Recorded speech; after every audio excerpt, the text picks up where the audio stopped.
Good morning to all of you. अभी हम लोग एमबी पब्लिकेशन का सीजीएल टायर 1 का 2017 में जो टेस्ट हुआ था उसका सॉल्यूशन देखेंगे। चलिए शुरू करते हैं। सबसे पहले हम देख लेते हैं इस टेस्ट पेपर में जो भी डिफिकल्ट वर्ड है उसका मीनिंग देखते हैं। तो एमबी पब्लिकेशन बुक का ये एज इट इज स्कैन करके लिया गया है। सबसे पहले हम देखते हैं important word meaning.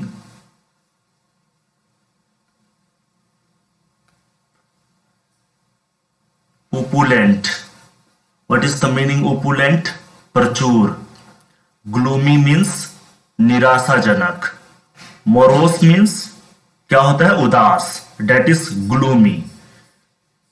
Grotesque means बेढंगा, that is queer. Starvation means भूखमरी। इफिशियंसी मीन्स निपुणता। असेंड मीन्स ऊपर की तरफ बढ़ना। प्रोसीडिंग मीन्स पहले आने या घटित होने वाला। सक्सीडिंग मीन्स बाद में आने या घटित होने वाला। Recite, what is the meaning of recite? स्वर में पाठ करना। रैंडमली मीन्स बिना किसी योजना या क्रम के। अम्पटीन मीन्स अनेकों या लंबा। ड्रियरी मीन्स निर्जन। कंट्री साइड मीन्स देहात क्षेत्र, that is rural area. Pal means दोस्त। राउंड अप मीन्स घेर कर कैद करना। सार्डोनिक मीन्स निरादर भरा या उपहासपूर्ण। कोनोटेशन मीन्स सांकेतिक अर्थ। चलिए अब प्रैक्टिस से शुरू करते हैं। फर्स्ट क्वेश्चन है, directions in the following question some part of the sentence में have errors, find out which part of the sentence has an error and select the appropriate option. If a sentence is free from error select no error. इसमें कह रहा है जिस part में error है उसको tick out करना है और जिसमें अगर कोई एरर ना हो तो नो एरर सिलेक्ट करना है, डेट इज ऑप्शन डी। तो फर्स्ट क्वेश्चन क्या है? The two men were quarreling with one another claiming the same watch as their own। क्या सही उत्तर होना चाहिए इसका?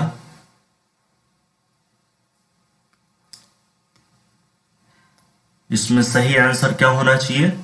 आंसर नंबर बी होना चाहिए। क्यों बी होना चाहिए?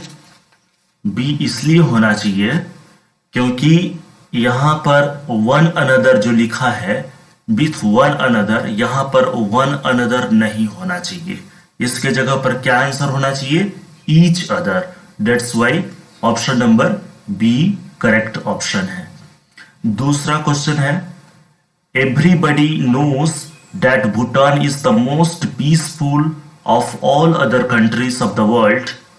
तो इसमें एरर क्या है? इसमें क्या एरर होना चाहिए या कोई एरर नहीं है? बताइए इसमें क्या एरर होना चाहिए?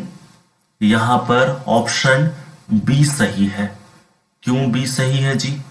बी इसलिए सही है क्योंकि यहां जो अदर का इस्तेमाल कर दिया, ये अदर नहीं होना चाहिए। चलिए देखते हैं next question. First of all directions check करते हैं। कह क्या रहा है? In the following questions the sentence given with a blank to be filled in with an appropriate word, select the correct alternative out of the four and indicate it by selecting the appropriate option. चलिए fill in the blanks भरते हैं। जो most appropriate word है उसको select करेंगे। तो first question है, the higher you climb the more difficulty it dash to breathe. जैसे आप जितना ऊंचा ऊंचा आप बढ़ते जाएंगे, जितना ऊंचाई पर चढ़ेंगे उतना ही डिफिकल्टी होगी आपको ब्रीथ करने में, सांस लेने में। तो यहां पर चार ऑप्शन है, became, becomes, has become, is becoming.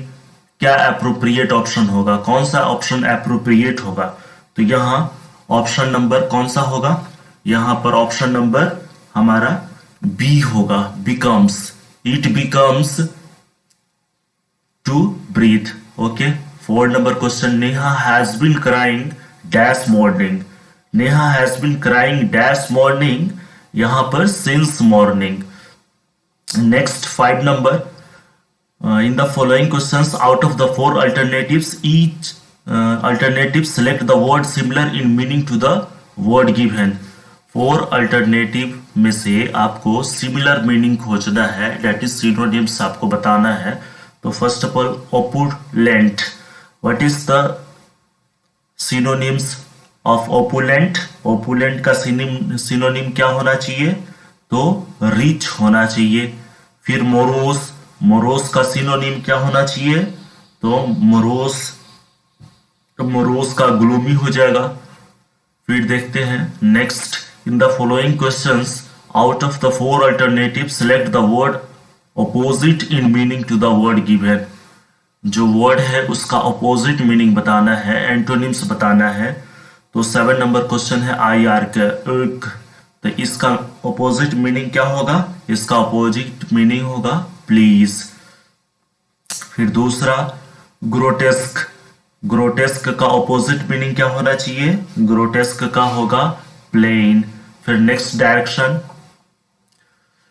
In the following questions, out of the 4 alternatives select the alternative which best expresses the meaning of the idiom or phrase.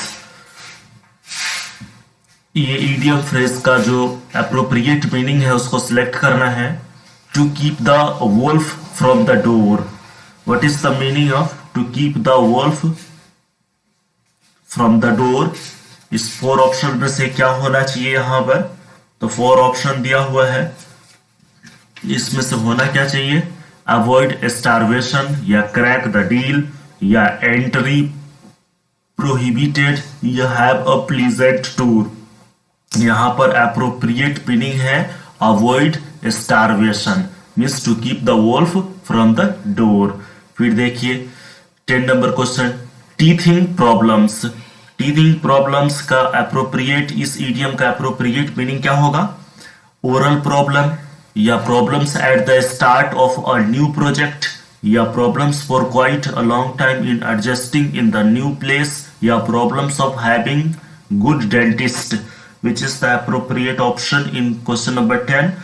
Option number B is the right answer, problems at the start of a new project. चलिए देखते हैं next. Directions 11-12 को 11-12 के लिए क्या direction है? Improve the bracketed part of the sentence. जो sentence bracket में है उसको इंप्रूव करना है. तो फर्स्ट क्वेश्चन है 11 number, she did not like to have coffee. Option में है नोर आई डिड. तो क्या होना चाहिए? अप्रोप्रिएट. इसको इंप्रूव करना है और इसको सुधार करके लिखना है. तो इसमें क्या होना चाहिए? ऑप्शन है neither I liked it, NOR did I, NOR I like it, या नो इंप्रूवमेंट. तो यहां पर राइट आंसर होगा नोर did I. Question number 12, Taj Mahal is a worth seeing monument इन आगरा. तो यहां पर जो ब्रैकेट में है वर्थ सीइंग मोन्यूमेंट, इसको इंप्रूव करना है. होना क्या चाहिए? इसको इंप्रूव करेंगे तो हो जाना चाहिए a monument worth seeing, B number. चलिए नेक्स्ट क्वेश्चन. क्या डायरेक्शन यहां दे रखा है? In the following questions, out of the 4 alternative select the alternative which is the best substitute of the phrase. यहां फर्स्ट है 13 नंबर क्वेश्चन है, that which can not be corrected. जिसको correct नहीं किया जा सकता है. वन वर्ड आपको बताना है क्या होना चाहिए. जिसको करेक्ट नहीं कर सकते हैं उसके लिए हो जाएगा इनकॉरिजिबल. फिर question number 14, a person who is blamed for the wrong doings of others. तो इसके लिए क्या हो जाना चाहिए? बर्जर, या कैप्चर, या प्लेगमैटिक, या एस्केप गोट. आंसर हमारा होगा D number, escape goat. Next. In the following questions, 4 words are given out of which one word is incorrectly spelled. Select the incorrectly spelled word. Conceive, niece, leisure, read. जो word incorrectly spelled है उसको टिक करना है, उसको select करना है। तो incorrectly spelled word 50 number में कौन सा है? 50 नंबर में select the incorrectly spelled word. तो यहां पर हमारा राइट आंसर क्या होना चाहिए? Option number C. फिर क्वेश्चन नंबर 16 में डिक्शनरी, रिलेवेंट, पेरिशेबल या टेंजिबल, यहां पर हमारा राइट आंसर होगा ऑप्शन नंबर ए, क्योंकि यह गलत है, बाकी सबका स्पेलिंग सही है। फिर नेक्स्ट डायरेक्शन है the questions below consist of a set of labelled sentences out of 4 options given. Select the most logical order of the sentences to form a coherent paragraph. 4 sentence है जो कि divided है, इसको आपको एक sentence में बदलना है, पैराग्राफ में। तो हमारा राइट आंसर क्या होगा? यहाँ पर सबसे पहले क्या होना चाहिए? क्वेश्चन का सेंटेंस है it had been umpteen years since we had seen each other. You have one dull dark day in autumn. I was traveling on horseback through a dreary stretch of our countryside. This was the house of Doric user who had been my childhood pal. At nightfall, I came in sight of the house of user. सही answer इसमें क्या होना चाहिए? जब इसको आप connect करेंगे एक दूसरे से तो सही ऑर्डर होना चाहिए C number. C number right है। सबसे पहले क्यू आएगा, क्योंकि one dull dark day in autumn I was travelling on horseback through a dreary stretch of countryside. फिर at nightfall I came in sight of the house of Usher. फिर R होना चाहिए this was the house of Roderick Usher who had been my childhood pal. फिर last में P number आना चाहिए it had been umpteen years since we had seen each other. Okay 18 number. यहाँ भी 4 sentences है टुकड़ों टुकड़ों में, इसको आपको कनेक्ट करके एक पैराग्राफ बनाने हैं। क्या करेंगे? फर्स्ट क्या है? According to various estimates between 1942 and 1944 there was approximately 400 victims of this practice daily in Warsaw alone, with numbers on some days reaching several thousands. A common German practice in occupied Poland was to round up random civilians on the street of Polish cities. For example, on 19 September 1942, close to 3,000 men and women were transported by train to Germany. They had been caught in the massive round-ups all over Warsaw the previous 2 days. S number. The term Lapanka carried a sardonic connotation from the word's earlier use for the children's game known in English as tag. सही order क्या होना चाहिए? देखते हैं। सबसे पहले हम शुरू कौन से सेंटेंस से करेंगे? PQ. A common German practice in occupied Poland was to round up random civilians on the streets of Polish. ये 1 नंबर में होना चाहिए। फिर दूसरा तो क्यू फर्स्ट हो गया, तो यहाँ ऑप्शन में चेक करते हैं ए बी सी डी, तो यहाँ सी भी क्यू से शुरू हो रहा है और डी भी क्यू से शुरू हो रहा है। फिर क्यू के बाद एस और पी क्या आना चाहिए? पी अकॉर्डिंग टू वेरियस और एस द टर्म्स लपंका, दोनों राइट लग रहे हैं, इसलिए दोनों सही है। चलिए next. In the following questions, a sentence has been given in active or passive voice. Out of the 4 alternatives suggested, select the one which best expresses the same sentence in passive or active voice. An elephant may be helped even by an ant. तो right answer क्या होना चाहिए? An ant can even help a elephant. An ant may even help a elephant. तो यहाँ पर even an ant may help an elephant या even an ant ought to help an elephant. तो right option होना चाहिए यहाँ पर सी number, जो कि मोस्ट अप्रोप्रिएट है. फिर नेक्स्ट है, in the following questions a sentence has been given in direct or indirect speech. Out of the four alternatives suggested, select one which best expresses the same sentence in direct indirect speech. Please don't cry, he said. Right answer क्या होना चाहिए? Please don't cry. He begged me not to cry. ये right answer है. देखते हैं next question. Next question 21 to 25 ये paragraph है. इसमें आपको फिल इन द ब्लैंक्स फिल करना है. मोस्ट अप्रोप्रिएट वर्ड सभी के लिए फोर ऑप्शंस है. फर्स्ट सेंटेंस पढ़ते हैं सबसे पहले. The dash of lectures could be enhanced by introducing the lecture with a brief review of the work.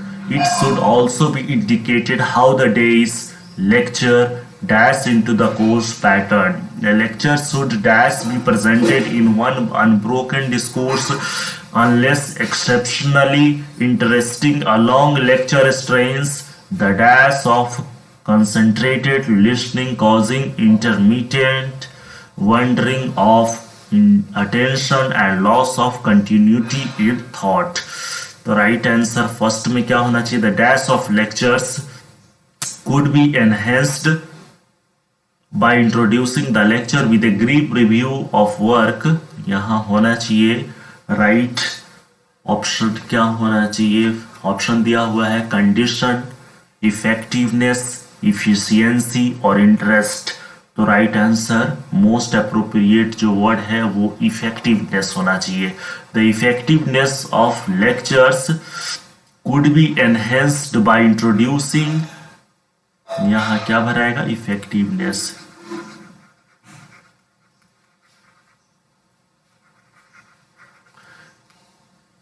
Effectiveness of lecture could be enhanced by introducing the lecture with a brief review of the work. Dash.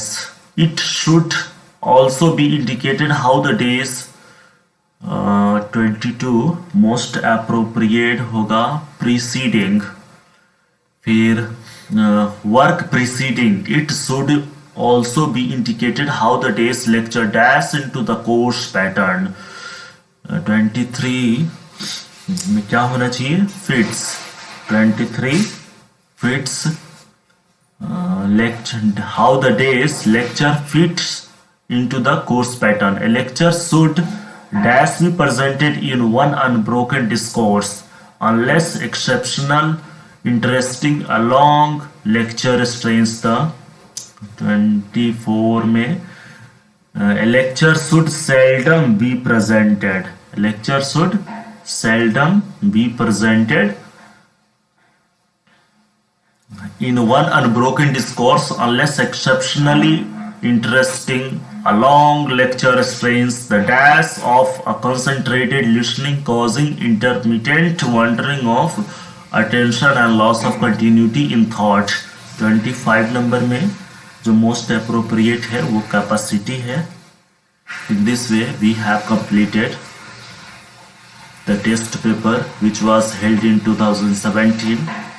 Today we have discussed the difficult words meaning as well as the answer of the 25 question. Okay, again we will meet in the next session. Till then, goodbye.